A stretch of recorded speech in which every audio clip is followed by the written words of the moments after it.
This is Nightline, and I'm Raymond Govt. News making the headlines. Yang di-Pertuan Agong to meet all 30 BN MPs individually on Wednesday.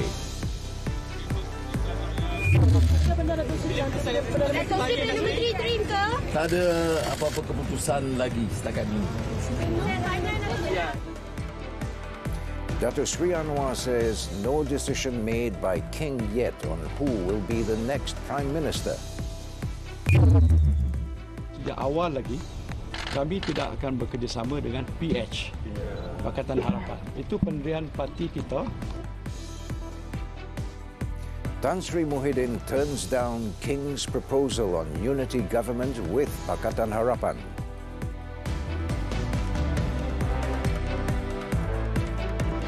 Good morning. The BN Supreme Council meeting Tuesday night over the possibility of supporting one candidate as Prime Minister has ended. However, there's still no word as to what conclusion it has come to, as a meeting of all 30 BN members of Parliament is now underway. The meeting with the MPs began immediately after the Supreme Council meeting, which was headed by BN Chairman Dato' Sri Ahmad Zahid Hamidi. Present at the hour-long meeting were Deputy Chairman Dato' Sri Muhammad Hassan, Secretary General Dato' Sri Zamri Abdul Qadir, and Treasurer Dato' Sri Shamuddin Tun Hussein. Also present were UMNO Vice President Dato' Sri Ismail Sabri Yaakob, MCA President Dato' Sri Wee Ka Siong, and Parti Bersatu Rakyat Sabah PBRS Deputy President Dato' Arthur Joseph Kurup.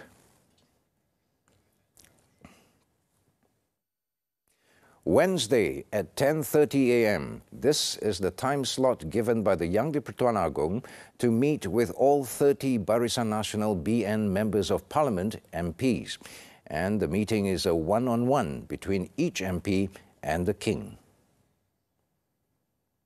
In a statement on Tuesday evening, Comptroller of the Royal Household, Dato' Sri Ahmad Fadil Shamsuddin, said Al-Sultan Abdullah Riayatuddin Al-Mustafa Billah Shah made the decision following an audience that was granted to the heads of Pakatan Harapan, PH and Perikatan Nasional PN at 4:30 p.m. at Istana Negara on Tuesday.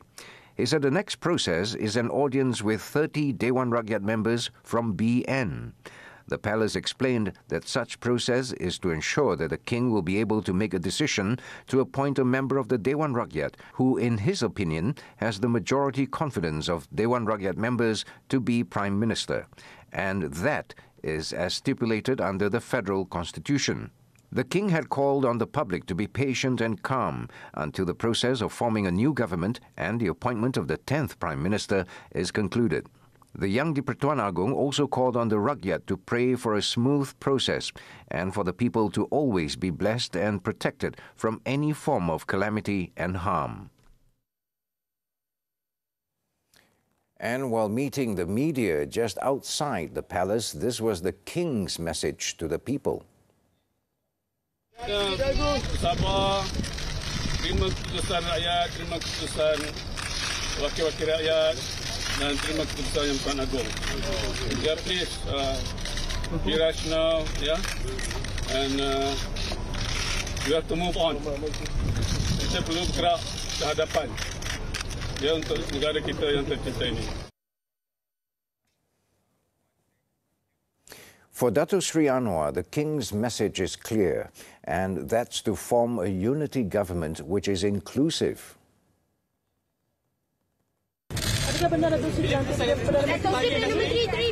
Tak ada apa-apa keputusan lagi setakat ini. Ya, Dato' Sri. Perdana Menteri tak ada lagi ke Dato' Sri? Ya. Perdana Menteri tak ada lagi ke? Sekarang ini ada kekosongan jawatan dan terbuka untuk permohonan. Perdana Menteri siapakah yang dipersembahkan kepada Tuan Ku Agong? Setakat ini kalau bagi pihak kita, nama Anwar Ibrahim. Istana Negara is still in the process of getting feedback from the concerned parties before deciding on the appointment of a new Prime Minister and the formation of a government. However, PN Chairman Tan Sri Muhyiddin said he has rejected the suggestion of establishing a unity government with PH. At a media conference, he said the proposal for the unity government was made by the King during the audience at Istana Negara on Tuesday. Tuanku mencadangkan supaya kita bekerjasama dengan PH, Pakatan Harapan, untuk membentuk unity government. Unity government atau kerajaan perpaduan apalah. Tetapi kami telah membincang perkara itu sejak awal lagi. Kami tidak akan bekerjasama dengan PH, Pakatan Harapan. Itu pendirian parti kita sejak dulu sampai ke hari ini. Atas tujuan apa sekalipun, unity ke apa semua sekali, kita putus kita tak bersetuju. Jadi tadi saya diminta untuk menandatangani dokumen yang minta supaya kalau kami bersetuju. Saya sign, tapi jawab atas tidak bersetuju. Tan Sri Muhyiddin once again insisted that he has the support needed to form a new federal government. Semalam kita telah pun pergi menyerahkan ini secara online. Dokumen-dokumen yang diperlukan oleh pihak Istana Negara, iaitu untuk membuktikan bahawa kami daripada Perikatan Nasional dengan gabungan banyak parti-parti dan ahli-ahli parlimen parti-parti yang lain berjumlah 115 dengan SD, disokong oleh SD, dikemukakan pada pihak Istana Negara. Kami yakin kami sewajarnya boleh membentuk kerajaan. Tapi maklumlah, bila saya menghadap tadi, ada dikatakan yang ini tidak mencukupi. Saya tidak tahu apakah sebab-sebab di sebalik itu. Also present were PN component party leaders, including past President Tan Sri Abdul Hadi Awang. Earlier, PN Chairman Tan Sri Muhyiddin Yassin was seen arriving at Istana Negara via Gate 2 at about 4:08 p.m. This was followed by a vehicle ferrying PH Chairman Datuk Sri Anwar Ibrahim some 3 minutes later. The comptroller of the royal household for Istana Negara had said in a statement that both leaders had been summoned for an audience with the king at 4:30 p.m, following the GE15 results that produced a hung parliament after all parties failed to obtain a simple majority of 112 parliamentary seats to form the federal government. The verification process was to enable the king to make a decision in appointing the MP who, in his opinion, might hold the support of the majority of members of the Dewan Rakyat as Prime Minister, in accordance with the federal constitution. As for BN, its 30 MPs never gave their support to Tan Sri Muhyiddin, which was discussed at the coalition's Supreme Council meeting earlier on Tuesday. BN Secretary-General Datuk Sri Zamri Abdul Qadir, in a statement, said the matter had been notified to the King. He also said that the Supreme Council is also open to discussion with the parties concerned to ensure a government can be formed in the interest of the country and the welfare of the people. He called all parties to be calm in facing the current political situation in the country. The BN Secretary-General stressed that in line with the decision at its Supreme Council meeting, the coalition's position remains as it is now. Datuk Sri, kalau bukan PN atau PH, adakah pembangkang mahu jadi blok pembangkang? Kita ready to be pembangkang. So BN akan jadi pembangkang, blok pembangkang? Kalau macam tu, if we stay abstain, then we pembangkang lah. Tapi it's only for time being, until the cooling off period. Tapi sebenarnya ada pilihan sama ada nak pilih PN atau PH boleh jadi.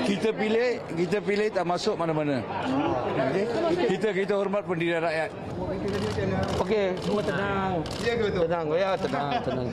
Kita Barisan Nasional sepakat di antara 30 ahli parlimen Barisan Nasional, kita sepakat intact, malah berada dalam keadaan solidariti yang sangat bagus. In Sarawak, Gabungan Party Sarawak GPS is leaving it to the discretion of the Yang di-Pertuan Agong to appoint the new Prime Minister.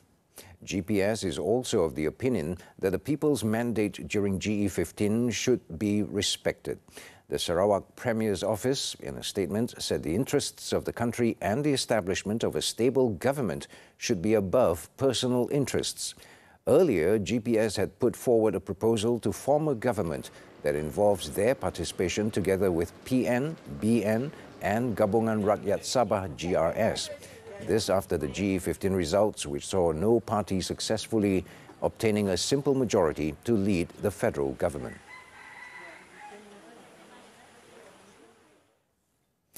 Race and religion should not be a factor when it comes to forming a government. BN Federal Territories Chief Datuk Sri Johari Abdul Ghani said such narrow-mindedness should not exist in a Malaysia that has been in existence for 65 years. He stressed that BN has always celebrated diversity and believed in the concept of power sharing among races in line with the goals set during the establishment of the coalition. He said in BN's 61-year rule, the country was administered based on the principles that Malaysia was a multi-race and multi-religious nation. Datuk Sri Johari also said that he won the Titiwangsa parliamentary seat with a majority of 4,632 votes in GE15 due to the support of all races within the constituency. He stressed BN is a strong believer that racial diversity and inclusivity are the most important factors in determining the success of the country. In Perak, 10 members of the Perak State Legislative Assembly took their oaths as members of the Perak State Executive Council on Tuesday. They consist of 3 assemblymen from Barisan Nasional BN, with the rest from Pakatan Harapan PH. All the assemblymen were sworn in before the Sultan of Perak, Sultan Nazrin Shah, in a brief ceremony held at Istana Iskandaria on Tuesday morning. Datuk Sri Sarani Muhammad, who was sworn in as the 15th Perak Menteri Besar on Monday, was also in attendance. The swearing-in ceremony began with Lintang Assemblyman Datuk Muhammad Zulkafli Harun, followed by Sungai Rapat Assemblyman Datuk Sri Muhammad Nizar Jamaluddin, Sungkai Assemblyman A. Sivanesan, Jalong Assemblyman Lo Ziyi, Temenggor Assemblyman Salbiah Muhammad, and Aulong Assemblyman Teh Kok Lim. Also sworn in were Teja Assemblyman Sandria Eng Shai Ching, Belanja Assemblyman Khairuddin Abu Hanifah, Tualang Sekah Assemblyman Muhammad Azlan Helmi, and Pasir Berdama Assemblyman Wu Ka Leong. In GE15, BN won 9 seats, while PH won 24 seats, enabling the two coalitions to form a simple majority of 33 out of 59 Perak state seats. Perikatan Nasional PN, meanwhile, garnered 26 state seats. Bank Negara Malaysia's international reserves rose to $107.5 billion as of November 15th, from $105.2 billion on October 31st. The reserves position is sufficient to finance 5.2 months of imports of goods and services and is 1 time the total short-term external debt. The main components of the international reserves were foreign currency reserves, International Monetary Fund reserves position, and special drawing rights SDRs. The central bank noted that capital and liabilities comprised paid-up capital, reserves, currency in circulation, and deposits by financial institutions. China factory fire kills at least 38. News from the foreign front when Nightline returns. Kini Anda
On to the foreign front now. The death toll from an earthquake that struck Indonesia's main island of Java has risen to 268 on Tuesday, with 151 still missing as rescuers search the rubble of destroyed buildings for survivors. According to Indonesia's National Disaster Mitigation Agency, more than 1,000 people had been injured, while 58,000 others were displaced. It was also reported that many of the victims were children who had been at school at the time of the quake hit. Indonesia's President Joko Widodo visited the area on Tuesday, offering compensation for victims and ordering disaster and rescue agencies to mobilize their personnel.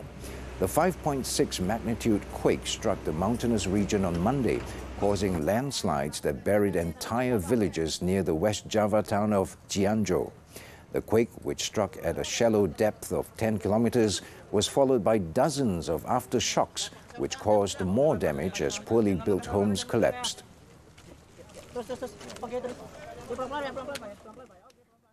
In Thailand, at least one person was killed when a car bomb exploded inside a police compound in southern province of Narathiwat on Tuesday. The incident, which took place around noon, also wounded 29 people, among them police officers and civilians.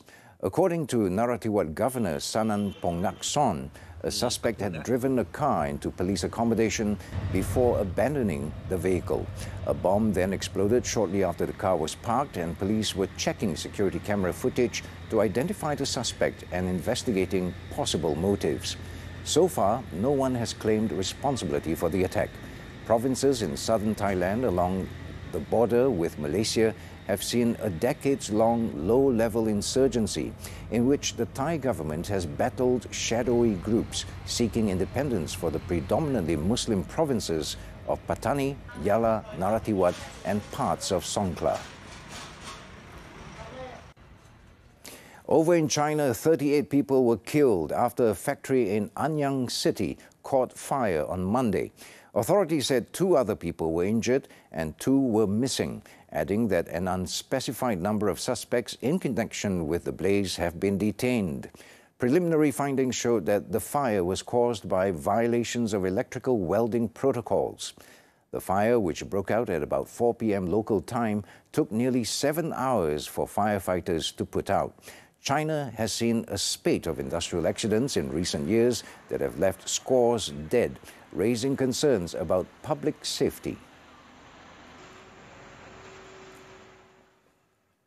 No tsunami warning was issued after 2 powerful earthquakes struck Solomon Islands on Tuesday, damaging the airport and triggering power cuts in the capital city of Honiara. No injuries or deaths have been reported. The first quake hit just after 1 p.m. local time offshore at a depth of 15 kilometers at a magnitude of 7.3, causing power outages and prompting some in Honiara to rush out of buildings. A second quake with a magnitude of 6 struck nearby 30 minutes later. The quakes were followed by at least 3 aftershocks in the same area, with the largest ranked at a 6 magnitude. The disaster authorities' focus was Guadalcanal Island, where Honiara is located and nearest to the epicenter. It comes after an earthquake hit Indonesia's main island of Java on Monday, killing scores of people and injuring hundreds.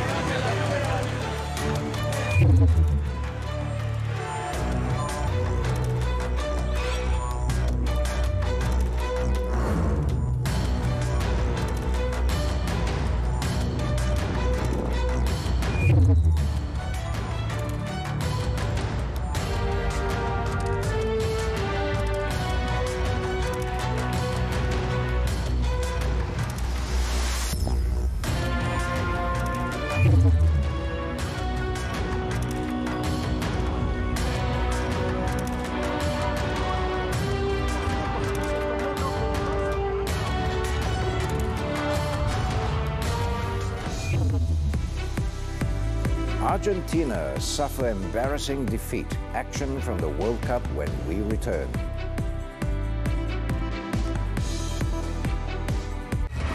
bermutasi menjadi raksasa akibat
football, the 2022 World Cup.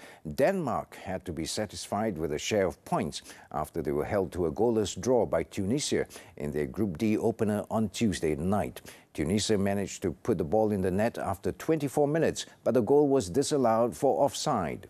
Denmark also had several chances to take a winner, but was denied by Tunisia's keeper Ayman Damen's fine performance. With the result, both teams will have an uphill task to qualify to the next round, with France and Australia awaiting them.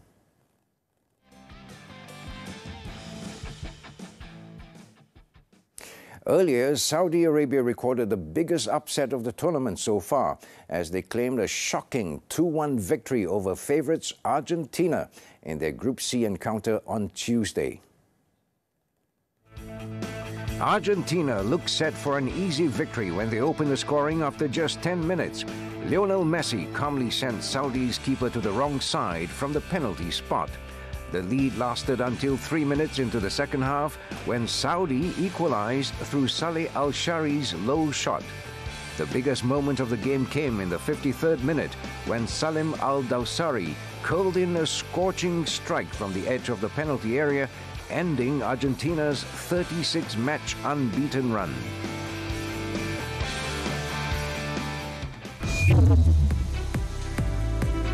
Three plead not guilty over robbery. This and more after the short break. Dengan solusi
to the Alostar Sessions Court on Tuesday for committing a group robbery using toy guns at a petrol station in Kodiang, Kubang Pasu.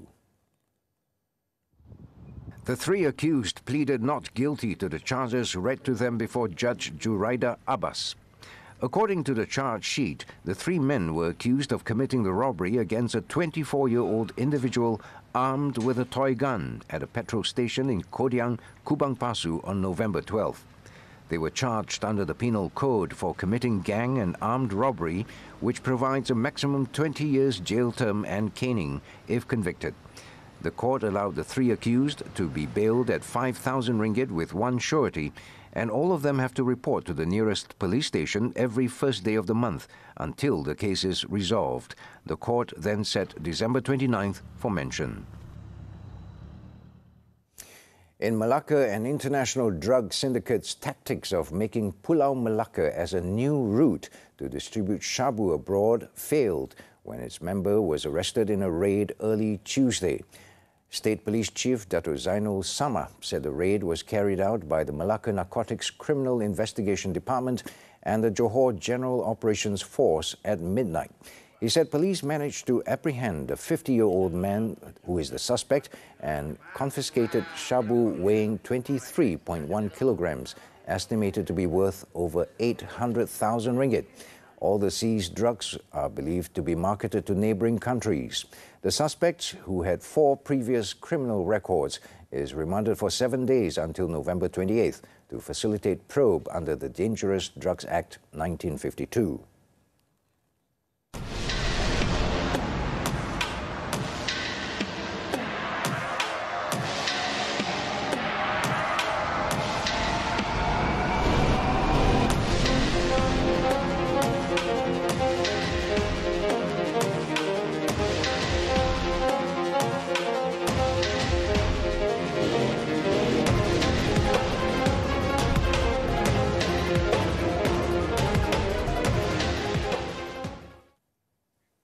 As we wrap up Nightline this time around, let's take a look at the newly opened multicultural Boulevard World in Riyadh, Saudi Arabia, featuring pavilions of 10 major countries representing diversities from all over the world. Each pavilion will take visitors on a trip to a specific country and let them have a mesmerizing tourist experience in each area. With that, I'm Raymond Go. Thank you for watching, stay safe and have a great week.